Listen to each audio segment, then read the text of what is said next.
Donald Trump vem insistir que o Irão concordou com inspeções nucleares a longo prazo, apesar das declarações do Irão de que tal não aconteceu. Enfim. Pois, o que é que acontece? Em termos reais, o que o Irão diz é as centrais que foram bombardeadas pelos Estados Unidos e por Israel, a Agência Internacional de Energia Atómica ainda não está autorizada a fazer vigilância. Ou porque ainda não estão desbloqueadas ou porque estão minadas. Mas não fala das outras. E os Estados Unidos e o Irão não atacaram todas as centrais nucleares do Irão. Atacaram aquelas que consideraram fundamentais. Fordow, portanto, foi atacada, claramente, Isfahan também foi atacada, mas os Estados Unidos sabem, tal qual como o Irão, que há mais centrais nucleares no Irão. E por isso mesmo o que acontece é que ambas as partes falam meia verdade. O que é estranho é que quando chegamos a este nível de negociações, esta sensação de que por vezes a outra parte está a ver se as coisas passam como se não tivessem relevância, é estranho. Estamos a lidar com que tipo de pessoas, não é? Estamos a falar de pessoas que falam para aquilo que se chama o seu público interno, aquele que o vai avaliar. No caso do Irão, os negociadores iranianos temem ser acusados de trair a pátria e por isso mesmo têm de ser muito cautelosos. Têm de vender sempre um discurso de vitória. No caso dos Estados Unidos... Acredita que depois na sala, fechados, em negociações, as discussões serão mais sérias? As narrativas são completamente diferentes. Repare, mesmo J.D. Vance já é mais moderado que Donald Trump. Donald Trump é o arauto daquilo que se chama da desconfiança, daquilo que podemos dizer que ele é o arauto quase do elemento do desastre, mas que nunca se verifica. E porquê é que nunca se verifica? Porque ele ameaça e a seguir recua. Portanto, para que é que ele faz isso? É o discurso para o seu público interno, porque tem de intercalar na primeira terça-feira de novembro, mas não é só por isso. É que ele precisa de contentar a base maga. Durante muito tempo o Partido Republicano foi um partido da classe média alta. Neste momento a base maga é da classe média baixa.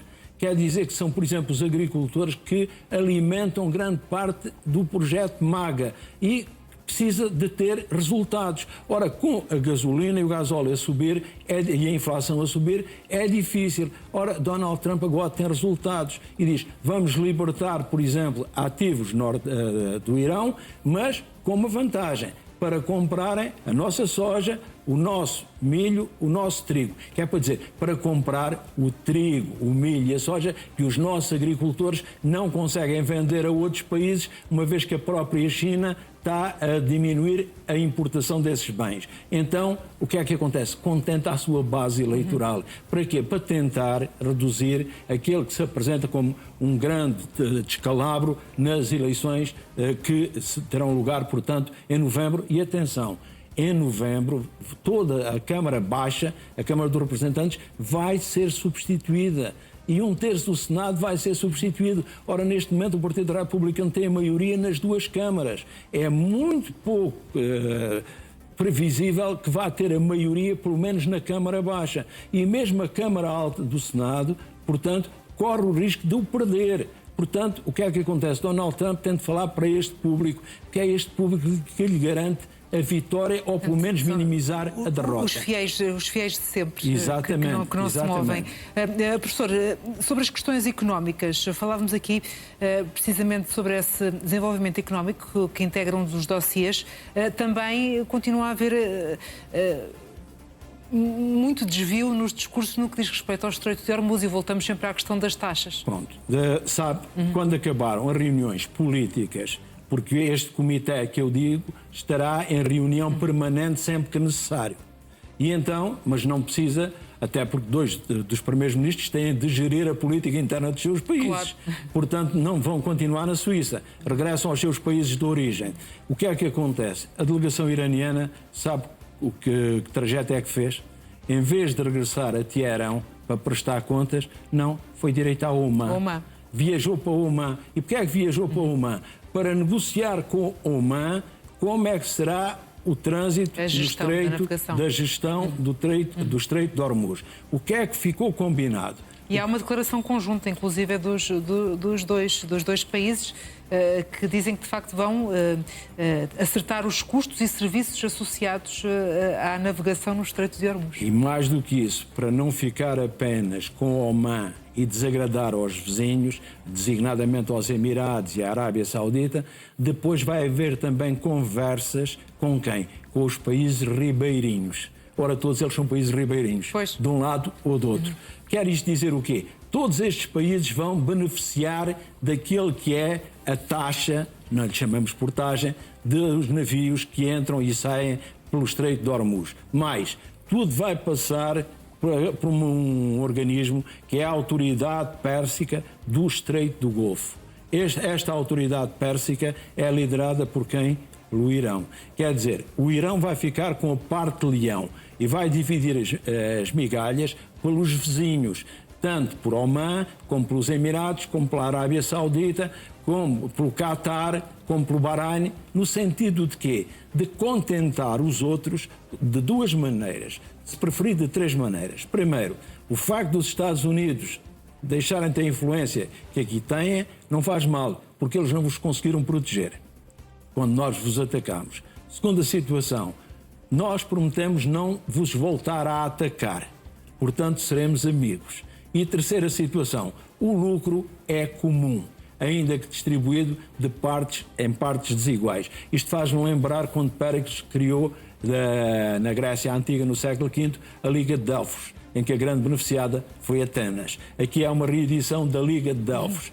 O que acontece é que esta autoridade chama-se Autoridade Pérsica. Quem é persa é o Irão. E a Autoridade Pérsica de quem? Do Estreito do Golfo. O Estreito do Golfo, eles dizem que é de acordo com o direito internacional.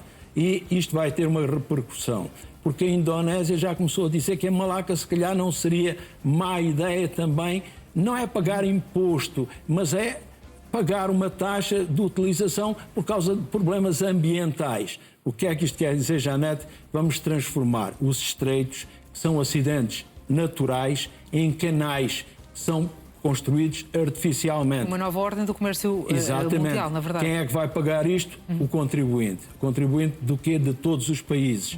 E porquê? Precisamente porque vai haver um aumento no custo dos produtos. Porquê? Porque é evidente que o transporte vai ficar mais caro e a maioria dos produtos, a circulação é por via marítima. Portanto, vamos ter aqui... Quando o Irão diz que nada será como antes, no que diz respeito ao Estreito de Hormuz... O Estreito de Hormuz, a seguir será o Estreito de Malaca, vão seguir o exemplo que já pratica a Turquia no Estreito de Bósforo e no Estreito de Dardanelos, porque, sabe, há aquilo que se chama esquecimentos muito bem lembrados. Nós sabemos que a Turquia cobra esses impostos desde sempre aos navios e eu que estive num destes estreitos percebi como era feita a cobrança. Portanto, significa não passa ali nenhum navio que não pague, portanto, uma portagem. Que não lhe chamam portagem, chamam-lhe taxa de serviço e de garantia. O que é que o Irão fez? Eu trouxe esta imagem.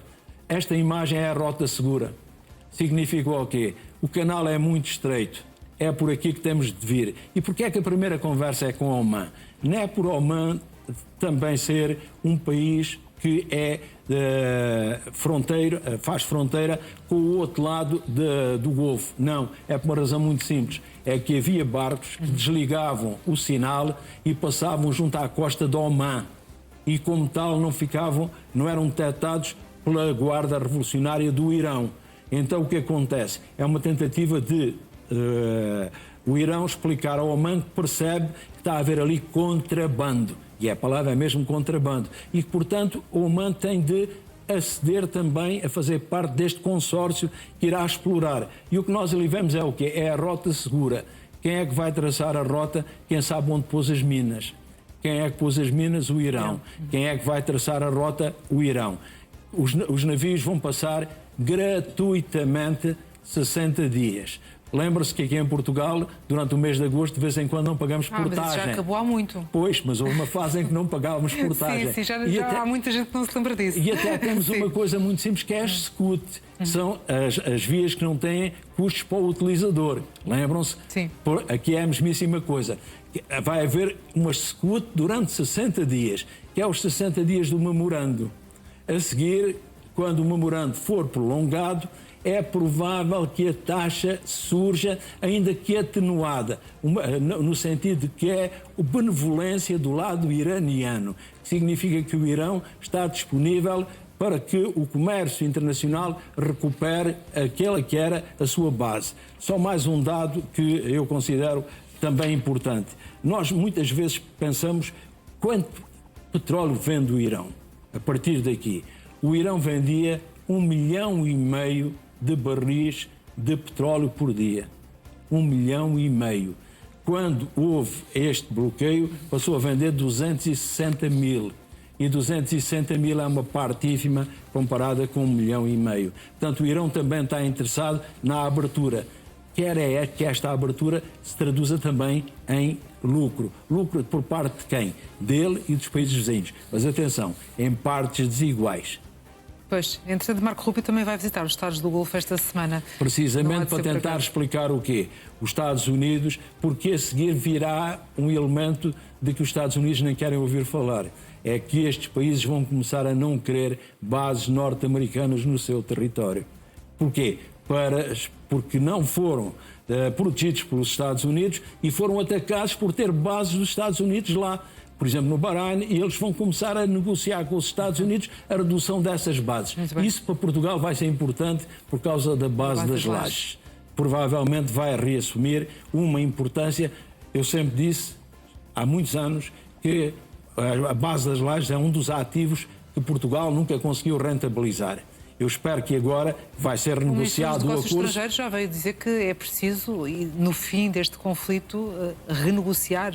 Pois, mas eu espero que não sejamos modestos a pedir, porque a base das lajes é um porta-aviões no Atlântico e garante a segurança de todo o Atlântico Norte e Central. As últimas notas, professor, para o diferendo entre a Ucrânia e a Polónia. Sim. O diferendo entre a Ucrânia e a Polónia é um diferendo que vai além de retirar aquela que é, portanto, a medalha da Águia Branca a Zelensky. O que é que acontece? Neste momento, a Polónia tem uma diferença de posição entre o presidente, que é nacionalista, e o primeiro-ministro, que é muito mais pró-europeu. O presidente é do PiS e este partido é um partido cultural ou identitário, é o Chega da Polónia. E o que é que acontece? Não deixa de ter razão neste elemento. Explicaram à Ucrânia que, atenção, a Polónia sempre esteve ao lado da Ucrânia e sempre ajudou. E agora a Ucrânia não está a partilhar a tecnologia dos drones com a Polónia, mas está a pedir-lhe o quê? Que os aviões, os MiG-29, que estão ainda na Polónia, vão para a Ucrânia, porque a Ucrânia precisa deles.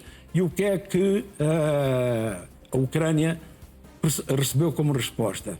O inventário do que é que, desde 2022 a 2024, a Polónia deu à Ucrânia. Eu vou dizer, 318 tanques, 586 veículos blindados, 137 sistemas de artilharia, 10 MiG-29, 10 helicópteros MiG-24. O que é que isto vale em termos de dinheiro? Mais de 18 bilhões de zlotys.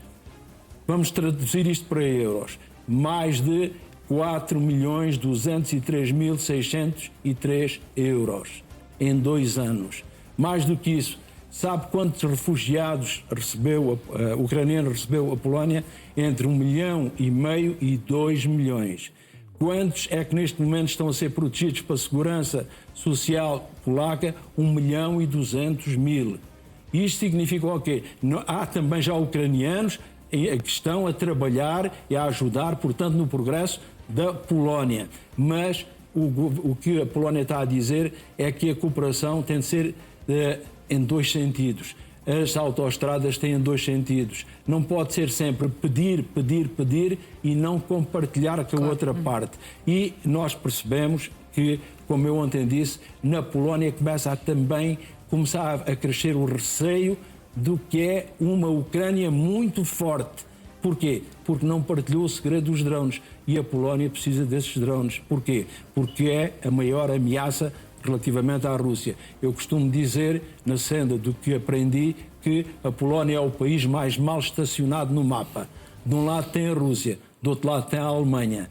Um e outro invadem-no quando sentem que o seu espaço vital está posto em causa. Portanto, os polacos são pró-europeus, apesar da postura do Presidente da República, os polacos que têm estado desde sempre interessados no apoio à Ucrânia, sentem-se agora também como que atraiçoados. E atraiçoados porquê? Porque Zelensky não precisava de ter aberto esta brecha, esta guerra. Porque a guerra que ele tem e que está a travar devido à invasão russa da Ucrânia já era motivo de sobejo para ele se concentrar nela e não procurar inimizade junto de quem lhe tem dado sempre a mão.